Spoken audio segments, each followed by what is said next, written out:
여러분, 제가 여러분의 작은 것에 관심이 저도 이렇게 있는데 하나님 아버지께서 저와 여러분의 마음에 있는 아픔과 또 여러 가지 걱정거리들, 또 재정적인 문제, 또 가지가지 문제를 가지고 이 험한 세상을 살아가는 저와 여러분들을 향해서 하나님이 관심이 있으시고 사랑하시는 줄로 믿으실 수 있기를 바랍니다. 그 마음을 담아서 우리 옆 사람에게 한번 인사하겠습니다. 이렇게 인사할까요? 하나님이 당신에게 관심이 있답니다. 잘 오셨습니다. 오늘은 봄이 시작된다는 뭐죠? 입춘입니다. 입춘. 오늘 날씨는 전국이 대체로 말하면 광주와 전라남도에 현재 대설주의보가 발효 중이고 진수도에는 지금 20몇 cm가 지금 내리고 있다는 뉴스를 좀 전에 제가 읽고 들어왔어요. 오늘 전국 아침 기온은 영하 17도, 좀 전에 다시 찍어보니까 20몇 도 지금 내려간 데도 있다고 나오는데 영하 1도까지 전국이 영하권으로 어제보다 춥다고 합니다. 오늘 아침 서울 지역은 영하 13도를 가리키고 있다고 뉴스 보도가 나오더라고요. 지난번에도 말씀드린 적이 있었던 것처럼 미국 뉴햄프셔주 마운트 워싱턴이라는 지역에서는 영하 38도까지 올겨울에 내려갔고 체감 기온이 영하 69.4도까지 떨어졌습니다. 날씨가 추워서 19명이 사망을 했습니다. 반대로 호주에서는 영상 47도까지 올라가서 날씨가 더워서 11명이 사망을 했습니다. 또 다른 소식이 있는데요. 대만에서는 영상 10도까지 내려가면서 130여 명이 사망했습니다. 이것이 사실일까요? 거짓일까요? 어떻게 생각하십니까? 온도가 영상 10도로 내려가면 사람이 추위의 영향을 받아서 죽을 수 있을까요? 없을까요? 영하 10도가 아니라 제가 지금 영상 10도라고 말씀드렸습니다. 믿는 사람 손 들어보세요. 영상 10도의 대만에서 130명이 사망했다. 사실이다. 손 들어보세요. 믿어지다. 손 들어보세요. 나 그거 믿어지지 않는다. 손 들어보세요. 믿어지지 않는다가 더 많네요. 남의 나라에서 사람 진짜 사망했다는 사실을 가져와서 우리가 손 들고 말고 웃으면서 얘기할 일은 아니지만 여러분, 이건 사실입니다. 실제 며칠 전에 일어났던 일이고요. 대만 현지 언론에 따르면 지난 1월 29일부터 2월 1일까지 4일 동안 대만의 최저 기온이 10도선을 유지하면서 저온 경보가 발령됐습니다. 갑작스런 한파로서 타이베이에서 28명이 사망을 했고 중부 창하 지역에서 18명이 사망을 했고 각 지역 통틀어서 134명이 대만에서 며칠 동안 영상 10도로 내려가니까 목숨을 잃었다고 합니다. 왜냐하면 겨울철 평균 기온이 12도에서 16도를 유지하는 대만은 습도가 높아서 실내 바닥에도 보통 난방시설이 되어 있지 않아서 체감 온도가 많이 낮은 편이라고 합니다. 특히 주말인 어제 날짜 3일부터 최소 5일 동안 최저 8도까지 더 떨어질 예정이어서 사망자 수가 대만에서 더 늘어날 것으로 지금 예상된다고 합니다. 방금 제가 말씀드렸던 똑같은 뉴스 기사를 들으시고 어떤 분들은 나 그거 믿는다라고 하셨고 어떤 분들은 믿지 못하겠다라고 오히려 더 많은 분들이 믿지 못하겠다고 손을 드셨어요. 뉴스를 들어도 똑같은 뉴스를 들어도 어떤 사람은 믿고 어떤 사람은 못 믿어요. 여러분, 오늘 성경 말씀에도 보면 똑같은 하나님의 말씀을 듣고 어떤 사람은 믿었고요. 어떤 사람들은 믿지 못했습니다. 자, 오늘 이 그림을 가지고 1절 말씀으로 돌아가서 오늘 사도행전 14장 1절 말씀을 한 번 더 읽어볼까요? 시작. 이에 어디에서? 이고니온에서 누가요? 두 사도가 어떻게 하죠? 함께 어디로 가요? 유대인의 회당에 들어가 말하니 누가요? 유대와 헬라의 허다한 무리가 어떤 반응을 보이죠? 말씀에 대해서 믿는 반응을 하는 사람들이 허다하게 많았다라고 말씀하고 있습니다. 자, 1절에 지명이 하나 나오는데 어느 지명이 나오죠? 이자로 시작하네요. 이고 이온이라는 지명이 하나 나옵니다. 이 지역은 현재 터키라는 나라의 코니아라는 지역이 되겠습니다. 해발 1027m 정도 해발 높이에 있는 현재 터키의 코니아라는 지역이 2000년 전에는 이고 이온이라는 지명으로 불리워졌습니다. 지난주 살펴봤던 13장 42절로 52절에 나오는 지역은 비시디아 안디옥이라는 지역이었는데요. 이 비시디아 안디옥이라는 지역에서 바울과 바나바 일행이 전도를 하다 쫓겨나서 동남쪽으로 180km 떨어져 있는 이고니온이라는 이 지역으로 가기 위해서 산을 30개나 넘어가지고 이 이고니온이라는 지역으로 넘어왔습니다. 여러분, 바울이 또 베드로가 바나바가 비시디아 안디옥에서 이고니온으로 간 이유는 무엇이었을까요? 단지 전도, 복음을 전하겠다라고 하는 그 목적 하나 때문에 지금 풍토병에 걸려가지고 몸도 성취하는 바울이 요양원에 들어가도 시원치 않은 나흘간에 고향으로 돌아가지 않고 자기 몸 단수하는데 관심을 기울이지 않고 영적으로 질병을 앓고 있고 영적으로 신체 상태로 살아가고 있는 하나님을 알지 못하는 사람들에 대한 안타까운 마음 때문에 그것이 눈에 밟혀가지고 그 이유 하나 때문에 살 30개나 넘어서 자기 몸도 못 가누는 풍토병 걸린 그 몸을 해가지고 이고니온 지역으로 전도하러 가고 있더라는 것입니다. 제가 이제 귀신교회에 온 지가 1년 몇 개월 됐는데 지난번에 사회 가던 안산에 있던 동산교회 같은 부교육자로 있던 목사님 하나가 저보다 연배가 한참 젊은데 아이들이 3놈이 있으세요. 고맹이 3놈이 있는데 제가 여기 귀신교회로 오기 몇 달 전에 이 터키 지역으로 선교사로 나갔습니다. 얼마 전에 제 이메일로 터키에서 사역하고 있는 현재 외국인들이 추방되고 있고 위에서 기도해 달라고 이런저런 기도 제목을 담아서 그렇게 전해 왔어요.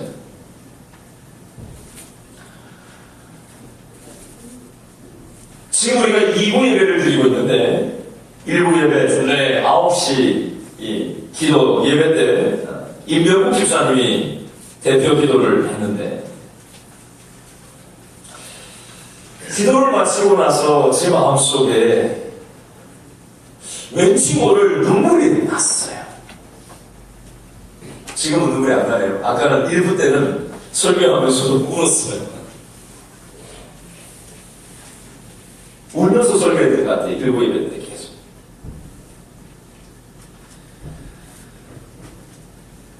집사님의 기도의 내용을 들으면서 제 마음속에 알 수 없는 마음이, 뭐라고 표현할 수 없는 마음이 제 마음을 울렸어요.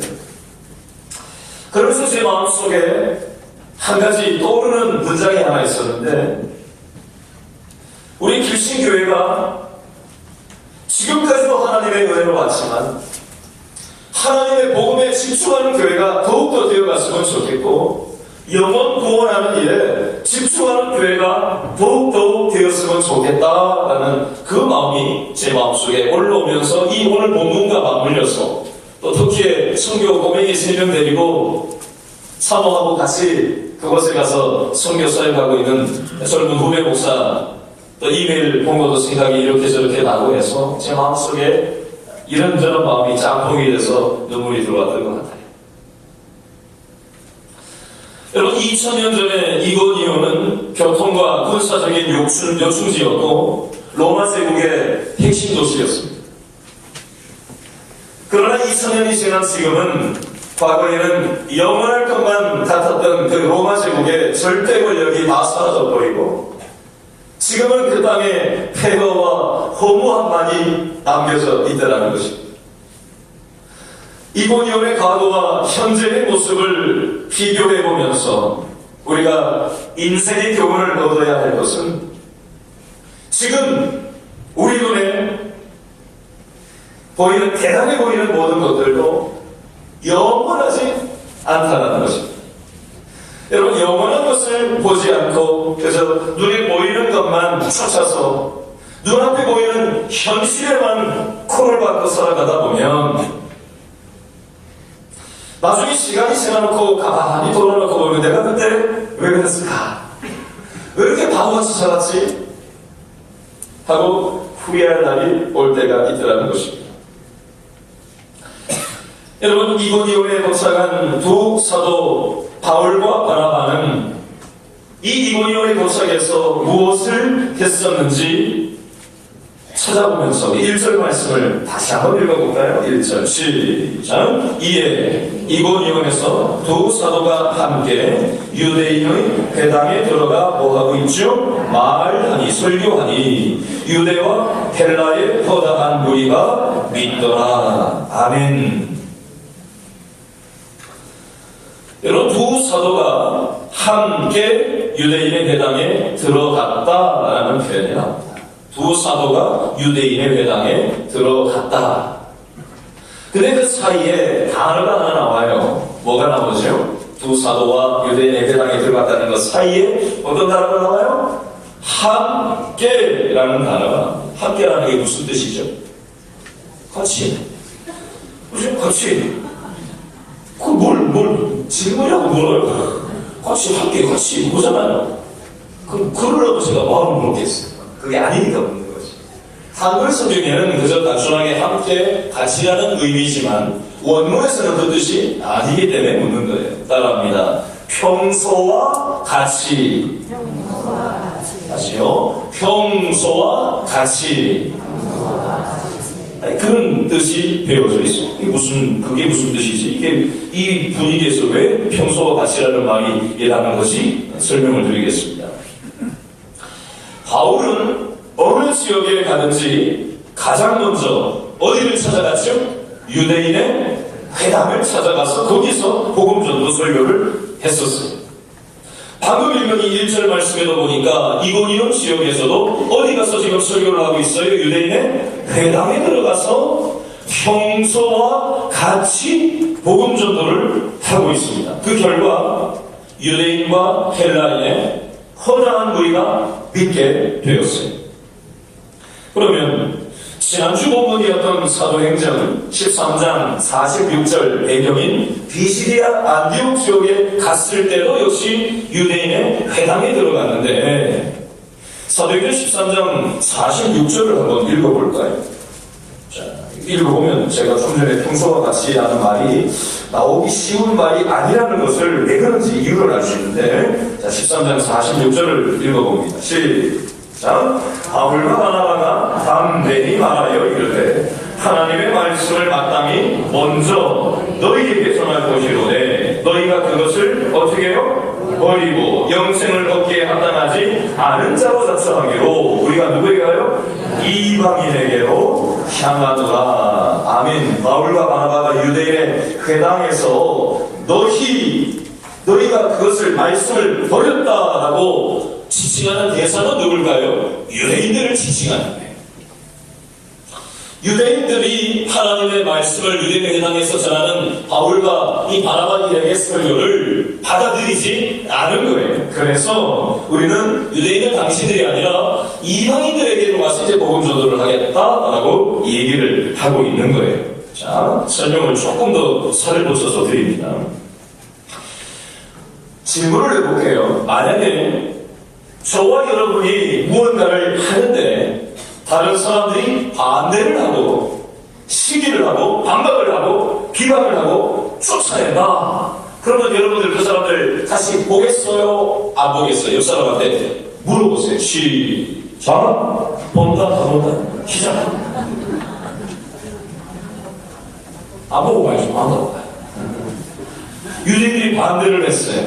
그러나 바울과 바나바는 또 다른 지역인 이고니온으로 가서 역시 어디로 갔어요? 유대인의 회당에 가서 그곳에서 유대인들을 대상으로 또 복음 전도를 했더라는 것입니다.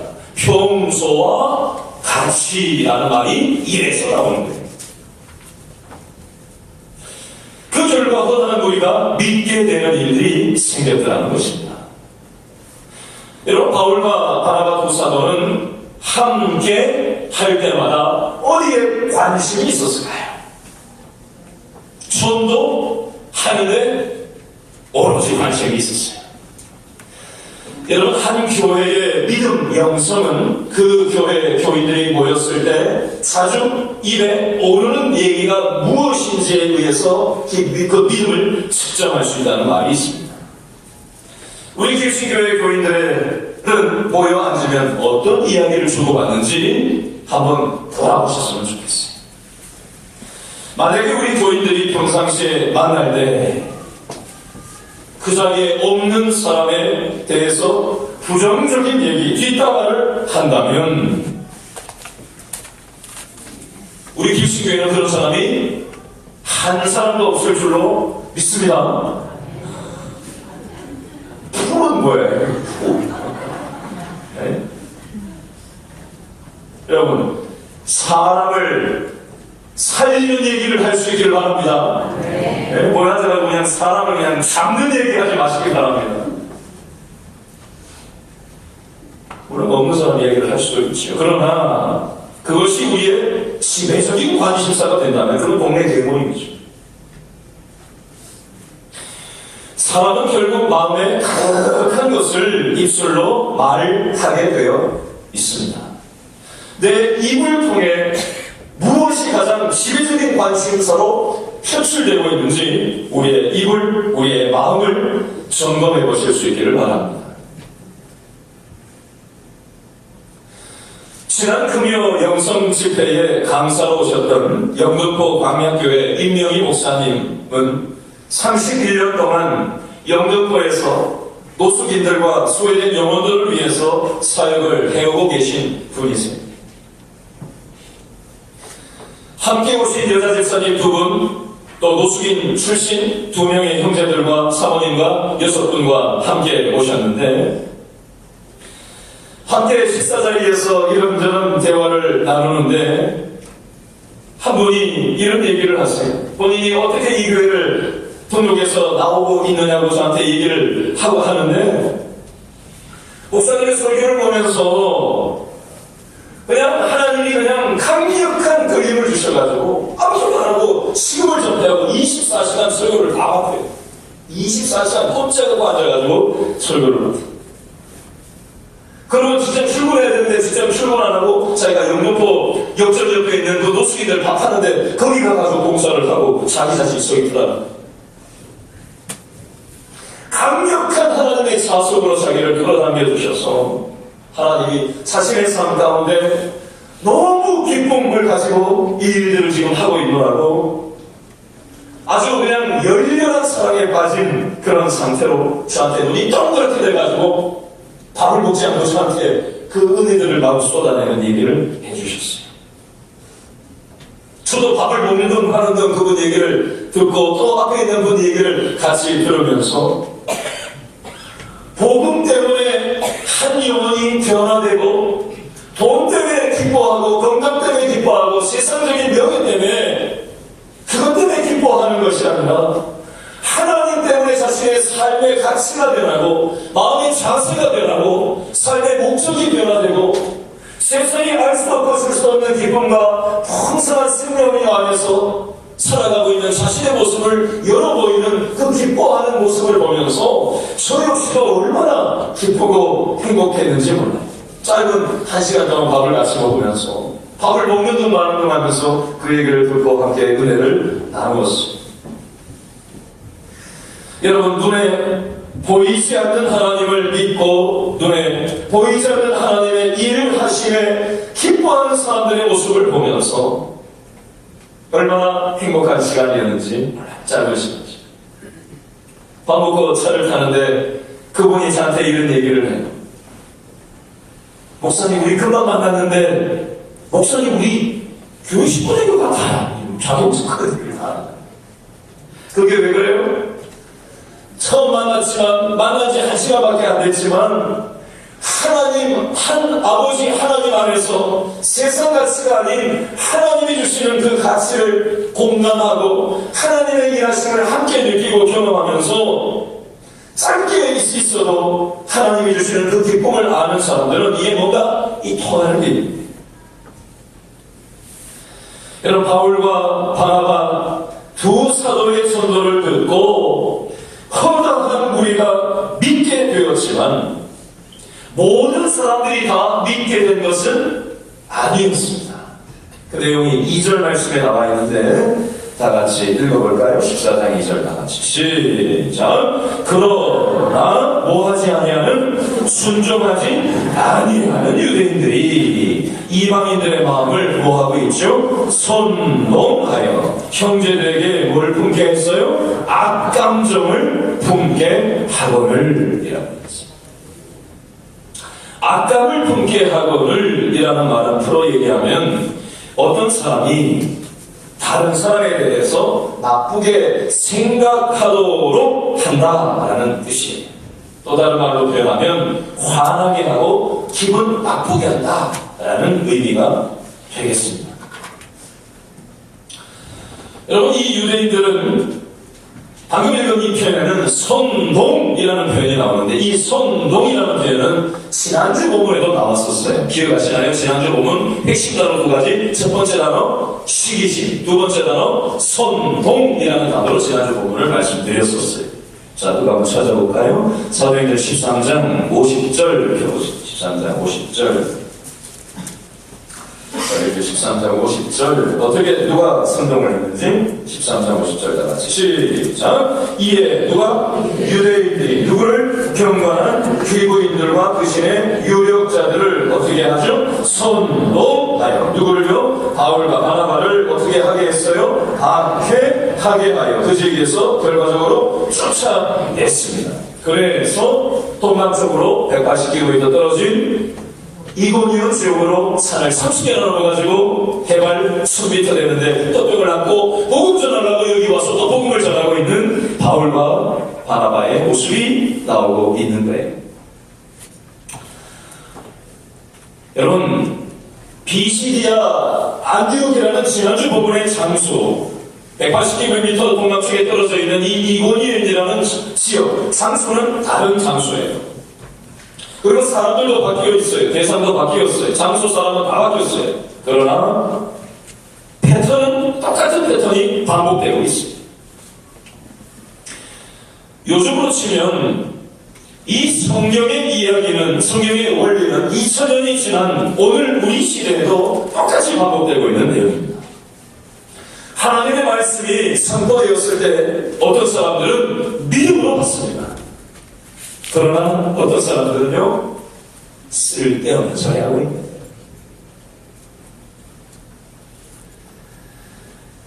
계속해서 우리 3절 말씀을 읽어볼까요? 3절 다 같이 시작. 두 사도가 오래 있어 주를 힘입어 담대히 말하니 누가요? 주께서 그들의 손으로 무엇을? 표적과 기사를 어떻게 해주셨어요? 행하게 하여 주사 자기 은혜의 말씀을 증언하시니 아멘. 방금 읽은 이 3절에 보면 담대하게 말했다라는 이 표현이 나와요. 이걸 좀 설명을 할게요. 어제 저녁에 설교 준비를 마치고 집에 들어가려고 밤늦게 차를 몰고 골목을 좌회전해가지고 우회전을 해가지고 농협 사거리 신호대에 딱 걸려가지고 딱 섰는데 말끔하게 생긴 한 60대 한 초반 정도 되신 남자분이 어디서 그냥 그렇게 가난하게 드셨는지 그냥 몸을 뭐 어떻게 할 줄 모르고 그냥 이리 들 저리 들 그냥 제차 읽어버렸어. 그렇게 하고는 담대하게 지퍼를 내리더니 그 옆에 한의원에 거기다가 오줌을 가게 해라. 미치겠어.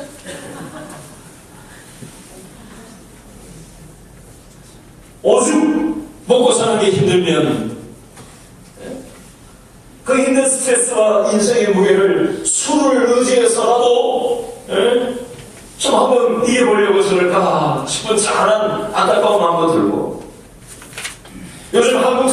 남성으로 살아간다는 게 뭐 여성도 어렵고 젊은 엄마도 어렵고 애들도 어렵고 뭐 안 힘든 세대가 없지만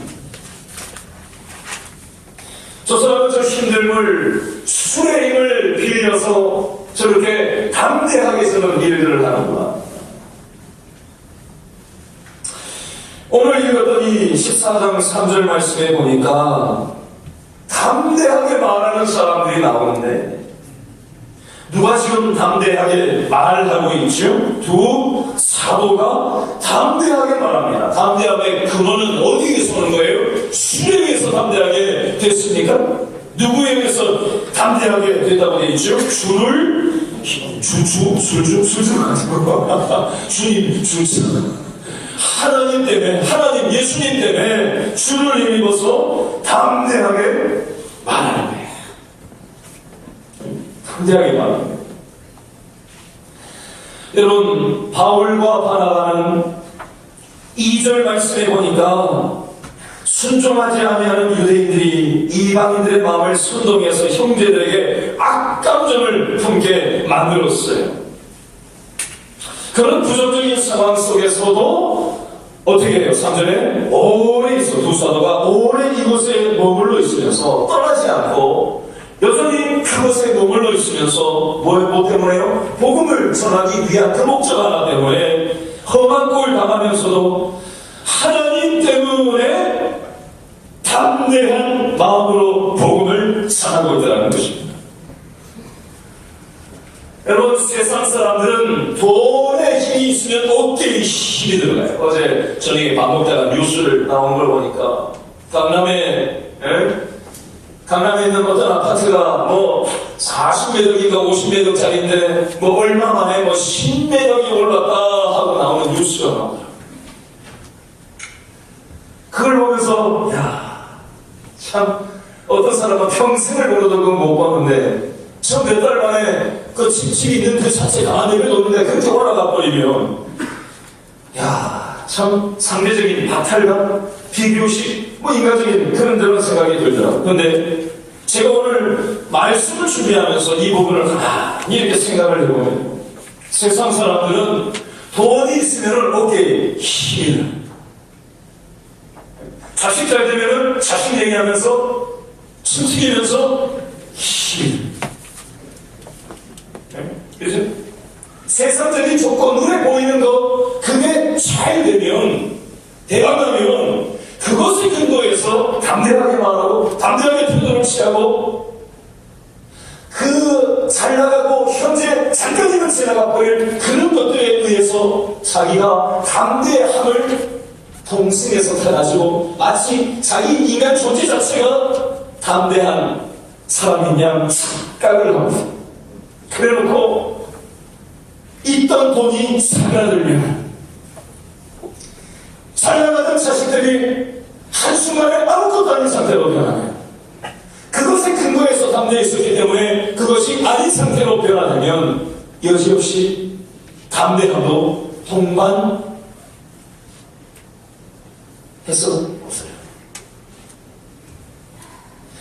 그러나 바울과 바나바 이 두 사도는 담대함의 근거가 이 세상에 왔다 갔다 하는 것에 근거가 있지 않았고 심지어 현재 자신의 상황 속에 부정적인 그런 말과 악감정을 바라는 사람들이 널려서 자기를 집어삼키려고 달려들고 있음에도 불구하고 여전히 늘 하던 대로 오랫동안 그것을 머물면서 심지어 담대하게 복음을 전하고 있더라는 것입니다.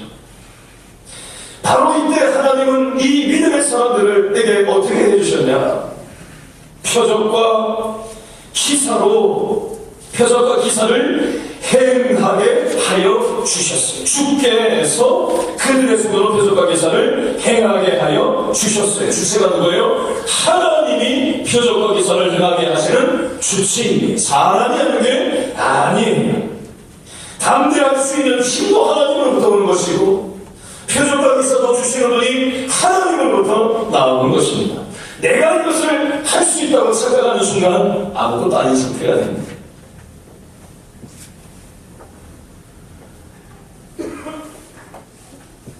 바울이 온갖 박해와 시련과 고난 속에서도 일평생 하나님의 증인으로 살 수 있었던 것은 자신이 하나님의 증인으로 살아갈 때 하나님이 언제나 자신과 함께하고 계시다는 것을 확인시켜 주셨기 때문이었습니다. 하나님이 나와 함께하심을 확인하는 방법이 하나 있는데요. 따라합니다. 하나님의 증인으로 살아가면 하나님이 나와 함께하심이 확인됩니다. 만약에 하나님의 증인으로 살아가려고 말씀대로 순종하는데도 하나님이 우리 뒷감당을 안 해주신다, 저한테 찾아오세요. 그러면 그런 하나님은 가짜입니다. 믿을 필요가 없어요. 그러나 우리가 제대로 된 순종을 우리의 일상에서 살아간다면 진짜 하나님께서 우리의 인생에 뒷감당을 해주시는 줄로 믿으실 수 있기를 바랍니다.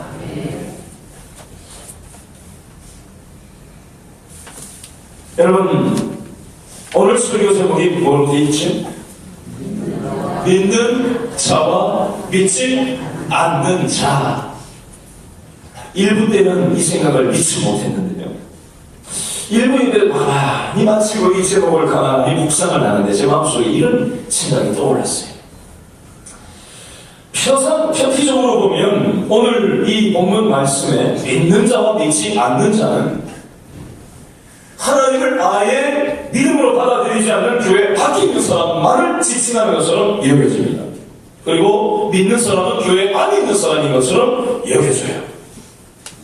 그러나 제가 일부를 가지고 가만히 한번 곰곰이 생각을 해보니 겉으로는 믿는다 하면서도 예배당에 들어와서 예배를 드리고 있음에도 불구하고 진짜 살아계신, 그렇게 살아계신 하나님의 말씀을 예배 형식 안에서는 믿는 것 같은데 과연 예배당 밖을 빠져나가서 우리의 일상의 삶의 영역 속에서 과연 우리는 마음이 아니라 우리의 뒷모습이 이해관계가 얽히고 자존심이 걸리고 세상적인 어떤 이해관계와 딱 맞물렸을 때 과연 나는 진짜 믿는 사람답게 말하고 행동한가? 만약에 그렇지 못하다면 믿지 않는 사람하고 뭐가 다른가? 이런 생각을 해보게 됐어요. 오늘 뉴스에 가상화폐가 수익성이 떨어지니까 또 다른 대책이 나왔다고 뉴스에 이런저런 보도를 하는 것을 보고 왔습니다.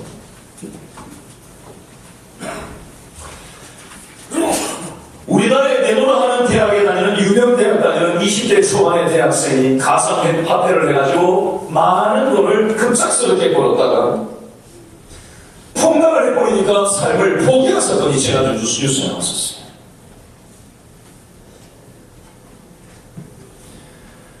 여러분, 돈은 있을 때도 있고 없을 때도 있어요. 건강도 있을 때도 있고 없을 때도 있어요.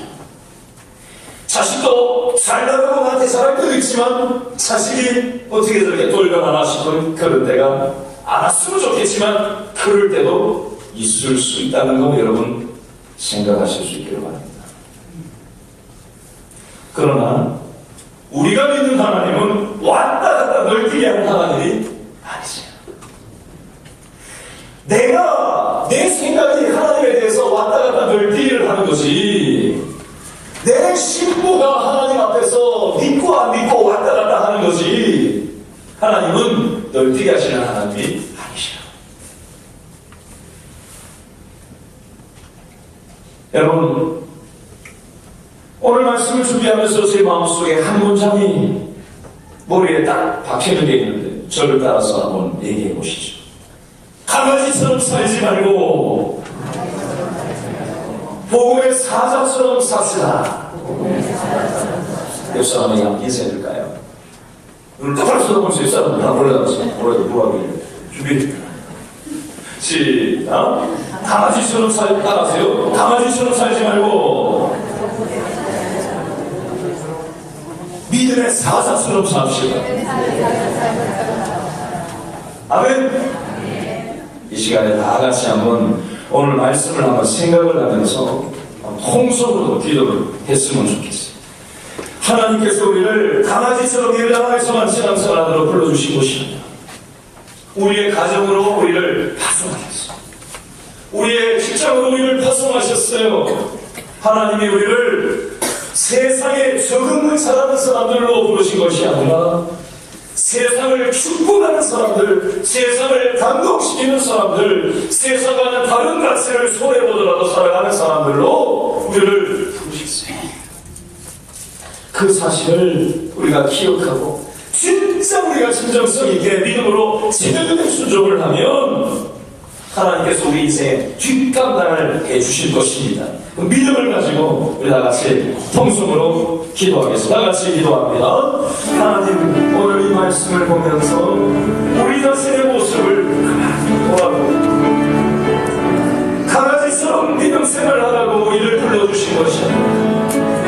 믿음의 사자로 우리의 일상을 살아가고 우리 주위에 있는 가족 식구들, 직장 동료들, 하나님을 알지 못해서 엉뚱한 것에 왔다 갔다 널뛰기 하는 것들에 목을 메고 눈앞에 보이는 것에 연연해하면서 그것을 휘둘리면서 살아가는 수많은 우리 주위에 있는 사람들을 깨우도록 우리를 믿음의 사자로 불러주셨고 그저 우리도 세상에 뒷공무니를 쫓아서 이리 기우 저리 기우 되면서 안주하면서 편안함만을 추구하면서 예배당을 같이 신앙생활을 하고 있습니다. 아버지 하나님, 복음의 사자로 일어서게 하여 주십시오. 하나님께서 가장 기뻐하시는 일에 집중하는 교회가 되게 하시고 우리들의 삶의 모습이 되어지게 하여 주셨습니다. 수많은 죽어져 있는 영혼들을 살리고 세우는 세상을 고정하는 공동체 되게 하시고 세상을 감동시키는 공동체가 되게 도와주시고 영원한 가치를 붙잡고 살아가는 우리 모든 길신의 성도를